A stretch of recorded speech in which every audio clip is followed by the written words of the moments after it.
Viewers, आज के video में हम करेंगे कक्षा 10वीं गणित की प्रश्नावली 1.1 का प्रश्न नंबर 3। तो प्रश्न है, अभाज्य गुणनखंड विधि द्वारा निम्नलिखित पूर्णांकों के एचसीएफ और एलसीएम ज्ञात कीजिए। तो हमें अभाज्य गुणनखंड विधि के द्वारा एचसीएफ और एलसीएम ज्ञात करना है। अभाज्य गुणनखंड विधि का प्रयोग हमने इसके पहले भी किया था। तो यहाँ पे जो पहला प्रश्न दे रखा है उसको हल करेंगे। तो हल यहाँ पर दे रखा है 12, 15 और 21। तो इनके अभाज्य गुणनखंड करना है और उसके द्वारा एचसीएफ और एलसीएम निकालना है। तो सबसे पहले हम 12 का, फिर 15 का और 21 का अभाज्य गुणनखंड निकाल लेंगे। तो यहाँ पर 12 का निकालेंगे। तो जब भी अभाज्य गुणनखंड निकालते हैं तो यहाँ जो संख्या में हम भाग लगाते हैं तो सबसे पहले हमें छोटी संख्या का भाग लगाना है। जैसे शुरुआत 2 से करेंगे, यदि 2 का भाग नहीं जाएगा तो फिर 3, 4, 5 इस तरह से आगे बढ़ेंगे। तो यहाँ पे 12 है, इसमें 2 का भाग चला जाएगा क्योंकि 2 के पहाड़े में 12 आता है। 2 छंग 12।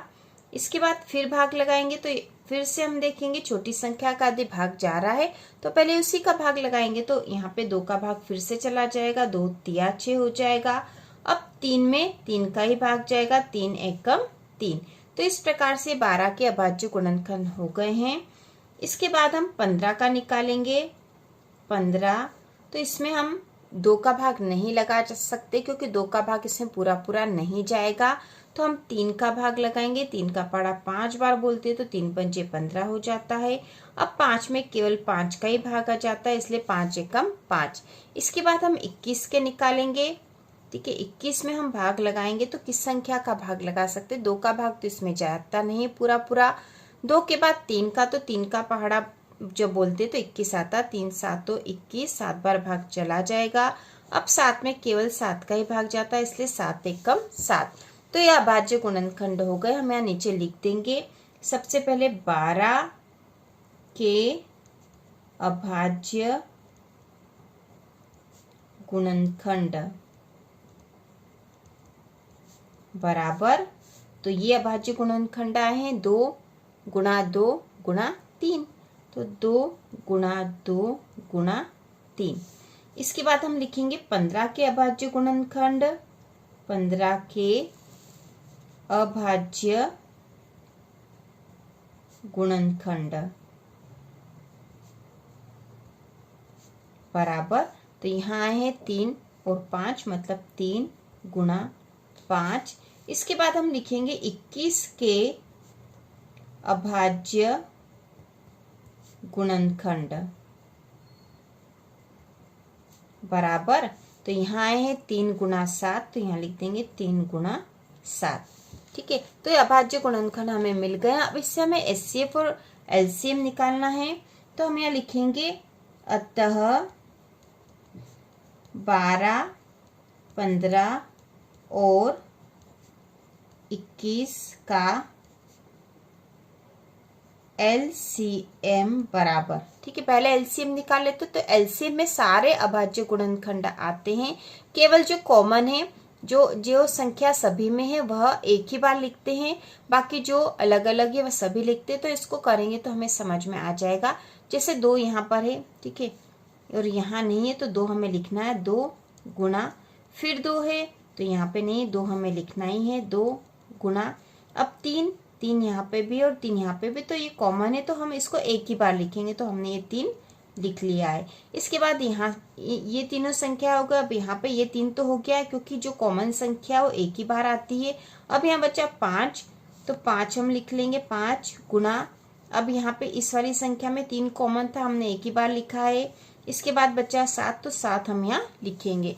तो इस प्रकार इस अभाज्य गुणनखंड का गुणा कर देंगे। तो 2 दूना 4, 4 तिया 12, 12 का पहाड़ा 5 बार बोलेंगे तो 12 पंजे 60, और 60 में 7 का गुणा करेंगे तो 6 7 42, मतलब 420 हो जाएंगे।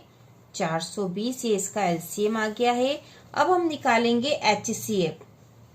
ठीक है, एचसीएफ बराबर, तो एचसीएफ वो संख्या होती है जो सब में कॉमन हो।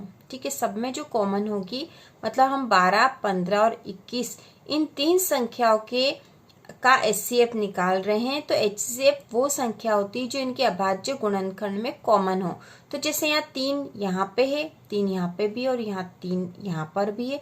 इन तीनों में 3 है, इसके अलावा और कोई संख्या नहीं है जो तीनों में एक जैसी हो, केवल 3 ही एक संख्या। तो हम यहाँ लिख देंगे 3 और यही इसका HCF है। LCM आया है 420 और HCF आया है 3, ठीक है। और यही इसका आंसर हो जाएगा। आंसर LCM बराबर 420 तथा HCF बराबर 3। इसके बाद इसी में दूसरा जो प्रश्न है जिसके अभाज्य गुणनखंड विधि द्वारा HCF और LCM निकालना, वह है 17, 23 और 29। तो इसको भी हम हल करेंगे। सबसे पहले 17 के अभाज्य गुणनखंड निकालेंगे।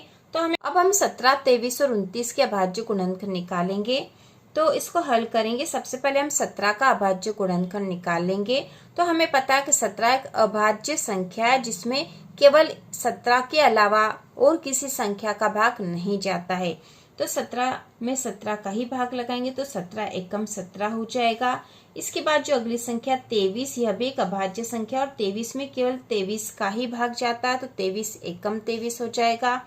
इसके बाद है 29 और 29 भी एक अभाज्य संख्या और इसमें केवल 29 का ही भाग जाएगा तो 29 एकम 29 हो जाएगा।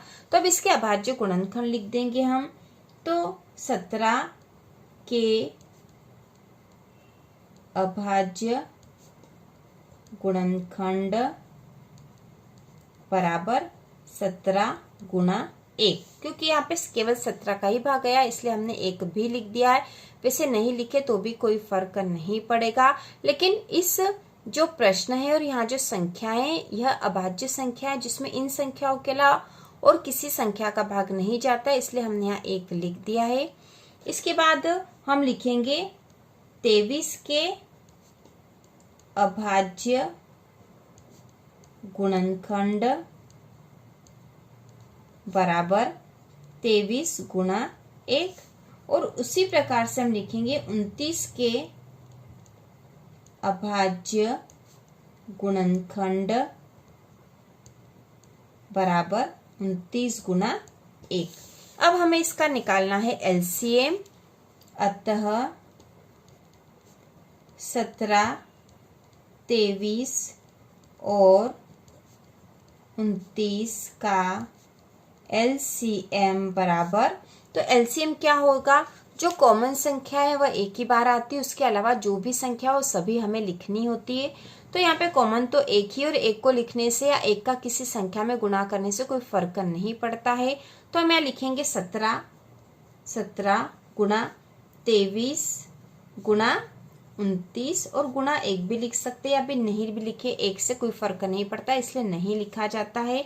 तो अब हम गुणा कर देंगे 17, 23 और 29 का जब आपस में गुणा करते हैं तो यहाँ पे आ जाएगा 11,339। ठीक है, आप कमेंट करके जरूर बताना कि क्या इस तरह के गुणा भी आपको करके बताएं या फिर सीधा ही जो गुणा आ रहा है वह बता दिया जाए। तो 11,339 आता है यहाँ पर। अब हम निकालेंगे HCF बराबर, तो HCF वो संख्या होती जो सब में कॉमन हो। तो यहाँ पे जो अभाज्य गुणनखंड हमने निकाले थे तो इनमें जो कॉमन संख्या है वो केवल एक ही मानी जाएगी, इसके अलावा सब अलग अलग संख्या हैं।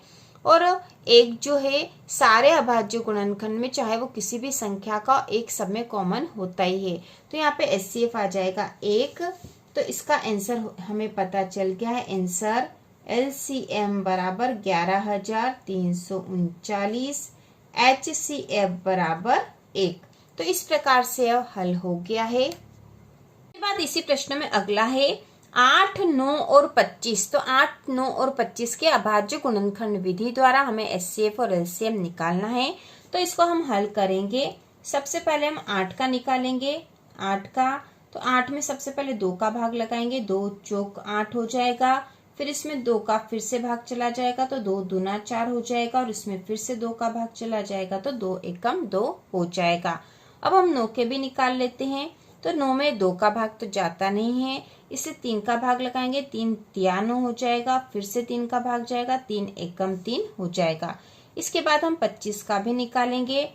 तो 25 में भाग जाएगा 5 का, क्योंकि 2, 3 और 4 का इसमें भाग जाता नहीं है। 5 का भाग लगाएंगे तो 5 का पढ़ा 5 बार बोलेंगे, फिर 5 आएगा, इसमें फिर 5 का भाग लगाएंगे तो 5 एकम 5 हो जाएगा।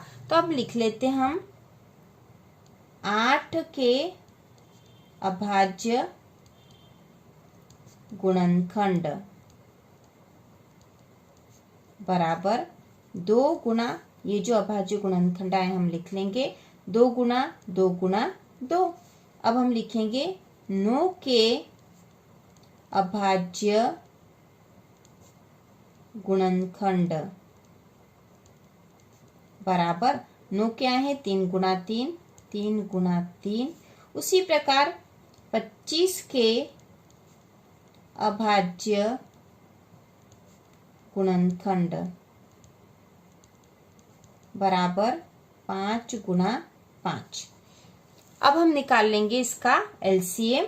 तो हम यहाँ लिखेंगे 8, 9 और 25 का एलसीएम बराबर, तो एलसीएम में कॉमन संख्या छोड़ के बाकी सारी संख्या लिखी जाती। तो जैसे 2 यहाँ पर है, यहाँ नहीं है, 2 हमें लिखना है, 2 गुना, फिर ये 2 इस वाले में तो 2 आ गया था, लेकिन यह जो अभाज्य गुणनखंड है इनमें नहीं है, तो 2 हमें फिर लिखेंगे गुना 2, तो यह भी आएगा।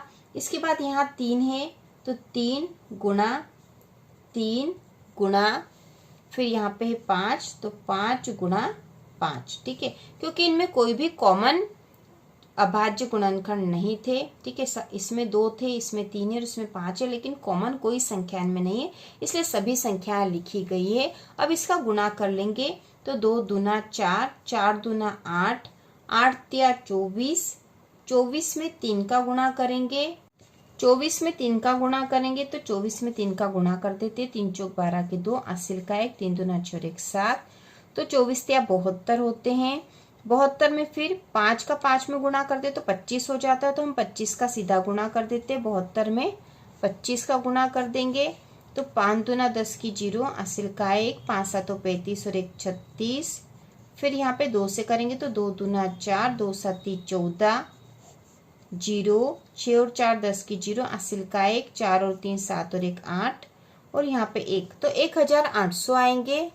क्या गुणा करने से आ रहे हैं 1800। अब हम निकालेंगे इसका HCF। तो HCF वो संख्या होती है जो इसमें कॉमन हो, सारे अभाज्य गुणनखंड जिन संख्याओं के निकाल रहे हैं उसमें। तो यहाँ पे 2 है, यहाँ 3 है और यहाँ 5, कोई संख्या कॉमन नहीं है, तो हम यहाँ मानेंगे कि यहाँ 1 कॉमन है। ठीक है, 1 तो सभी में कॉमन होता ही है, तो यहाँ HCF आ जाएगा 1, और यही इसका आंसर है। तो हम लिख देंगे आंसर LCM बराबर 1800, HCF बराबर 1। तो इस प्रकार यह प्रश्न हल हो चुका है। तो इसी प्रकार के और वीडियो देखने के लिए कक्षा 10वीं की संपूर्ण तैयारी के लिए चैनल को सब्सक्राइब कीजिए।